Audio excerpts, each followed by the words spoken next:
আসসালামু আলাইকুম, সবাই কেমন আছেন? আশা করি ভালো আছেন। শীতের সবজি উঠে গেছে আর শীতের আগমন চলেই আসছে। শীতের সময় খুব ভালো হয়, খুব নতুন নতুন সবজি খাওয়া হয়। আমি এখানে আলু, বেগুন আর ফুলকপি, মূলা দিয়ে আজ মাছ রান্না করব। তাই আমি একটু ফুলকপি আলুও ভেজে নিলাম আর সাথে বাটা মশলা দিয়ে দিয়েছি, তেলে দিয়ে দিয়েছি আর পেঁয়াজ দিয়ে নেই, পেঁয়াজও বেটে দিয়েছি। জিরা, ধনা, আদা, রসুন সব মশলা বেটে এখন সবজিটাকে খুব ভালোভাবে কষিয়ে নেব। কে কে মাছ দিয়ে সবজি খেতে পছন্দ করেন কমেন্ট করে জানাবেন। কুয়াশা সকালে যদি ঠান্ডা ভাতের সাথে এটা খাওয়া যায় সেই টেস্ট।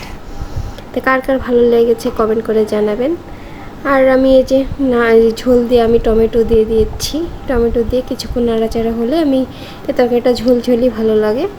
এখন নামিয়ে নিব। দেখেন কালারটা কি আসছে, দেখেই তো খেতে ইচ্ছা করছে। তো আজকের ভিডিওটা এই পর্যন্ত। সবাই ভালো থাকবেন। আল্লাহ হাফেজ।